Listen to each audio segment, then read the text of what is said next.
Bandiraɓe sehelaɓe musidɓe fulɓe renduɓe tedduɓe on calminama on jurama on jarama kadi on jettama no fewi on bismama e hayangoji men. Hande ko alkames hawra e balɗe 16 e lewru morso hitande ujunnaji ɗiɗi e nogas e jeego ruɓindo mon jayindeji arti gam to gande on ko ɗi piriɗi pirti ɗi cari ɗi cakti e nde ɗo ñalande. Jayinde Le Soleil dawi ko e ɗe koppareje kewɗe ɗe ganduɗa ɗe banque mondial weeɗi ɗe Sénégal koppareje tolnotoɗe e temedere e 3 milliards uji e koppareje men ha taki Jayinde Le Soleil windi ko financement de la banque mondiale le Sénégal décroche 103 milliards de francs CFA. Wayno noon ɗen ɗon koppareje ɗe tigui tigui ma wot tigui koɗe mbawi wallu e ɓamtare e kisal e wota palɗe gonɗe e nder Sénégal ha tengti e Casamance toon to Kédougou isi noon kala ko fayi e falde fotde yekkite et sinon forte de ligue et oui de Jayinde Le Soleil non tigi Jayinde windir ɗum ces financements soutiendront le développement économique de la Casamance et de Kédougou tout en renforçant le désenclavement des principaux bassins agricoles du pays hino wayno de ɗen ɗon koppareje tigi tigi ko wayi e laabi e sinon ɓamtare e kisal e ɗen ɗon palɗe de ɗen koppareje payi e wi de Jayinde Le Soleil. Jayinde Rewmi quotidien de article e ɓe sukaɓe hewɓe tokosɓe wonɓe e nder Sénégal de tawa ɓe jogaki kayitaji jibinande ha taki Jayinde Rewmi quotidien windi ko petite enfance plus de 76 000 enfants fantômes nés sans état civil hino wayno de ko tolnoto e capanɗe jeeɗiɗi e jeego ujunere sukaɓe ɓe ganduɗa de heɓe jibina e nder Sénégal e sinon hay goto mumen jogaki kayit jibinande woni extrait de naissance non tigui Jayinde ɓisdiri hen une étude menée en 2025 montre que sur 186 744 enfants accueillis dans les structures seuls 110 148 enfants disposent d'un acte de naissance, soit près de 59% des effectifs.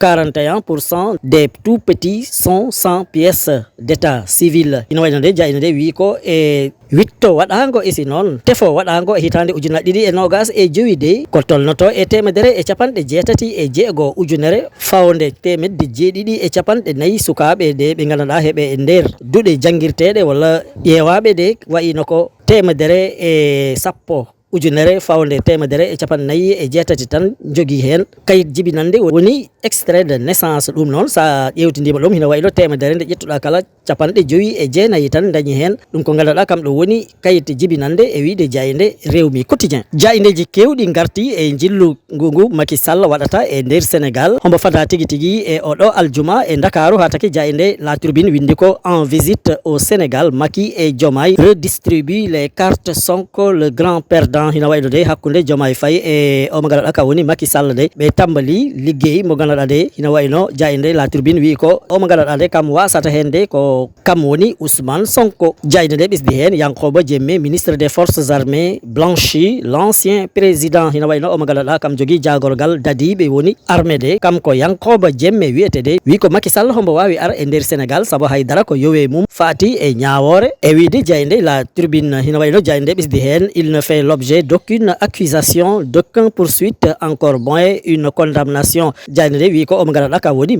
Macky Sall noon hay goto sukkani ɗum e haydara yowati e cuuɗi ñawirɗi de e wiide Yankoba Diémé ministre des forces armées e nder Jayinde La Tribune. Jayinde Sud Quotidien arti e garal o mo ganduɗa ka woni Macky Sall ɗo e Dakaru hino wayno ko ñalawma goto heddi e gargol Macky Sall e nder Sénégal e sinon Jayinde wi ko ɗum taki de kongi e bolle jekkitama hen e ko yowati e gargol Macky Sall ɗo e nder Sénégal ha taki Jayinde Sud Quotidien windi ko à la veille de sa visite Macky Sall revient le débat s'invite hino wayno de e ngol ɗon gargol Macky Sall de ko bolle kewɗe ɗum addi e nder Sénégal e wiide Jayinde Sud Quotidien. Jayinde L'Informé windi e ɗerewol mum adunol ko dette extérieure les grands de la haute finance mobilisés pour négocier avec Dakar hino wayno de e ñamade nde ganduɗa Sénégal hombolde jogani lesɗele goɗɗe e nder aduna de ɓe ganduɗa kamen jogui koppareje e kisal woni bankaji gonɗi e nder aduna de ina wayno ɓe darima tigi ngam jaggirande Sénégal e sinon ɓe darima ngam jaggirande lesdi ndi ngam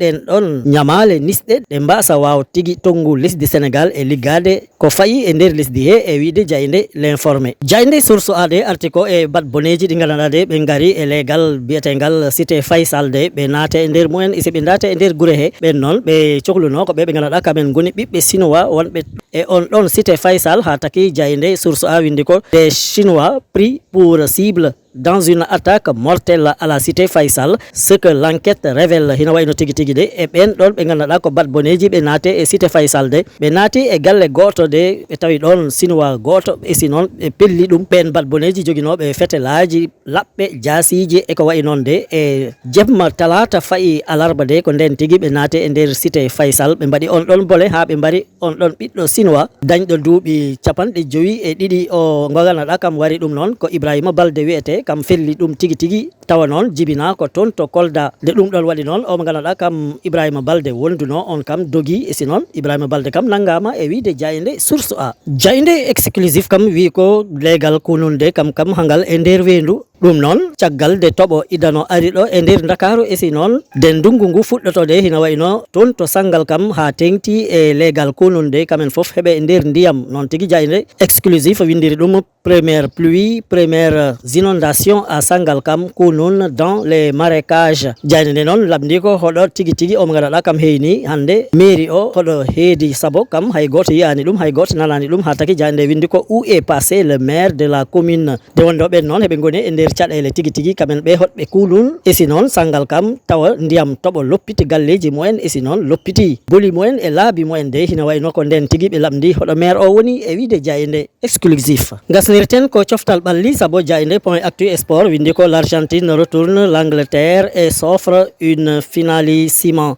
ina wayno tigi de e desewal aduna hitande ujunnaje ɗiɗi e nogas e jeego de kippu Argentine de kambo tigi fooli kippu Angleterre e sinon nden tigi Argentine yahi timmode ngal ɗon desewal hitande ujunnaje ɗiɗi e nogas e jeego e wiide Jayinde point actu sport hina wayno noon ko Angleterre de kam heyni no tigi saabu kam idino nahnu bal e sinon hatta kippu Argentine arti ɓurti ɗum doole nahni ɗum baleje ɗiɗi wadde wayino ko Argentine dañi baleje ɗiɗi Angleterre dañi bal goto ha taki Jayinde wi ko Argentine de kam tigi yahi timmode desewal aduna hitande ujunnaje ɗiɗi e nogas e jeego. Bandiraɓe sehilaɓe ɗum wondo seeɗa e komin gaddanno on e ko Jayndeji ɗi dawi ko tongu hande on jettama on jarama e kettogol mon ñimgol tabitgol on duwanama jaam e kisal tottodiren aadi ha sanga goɗɗo so weeli Allah joom baɗe e bawɗe o.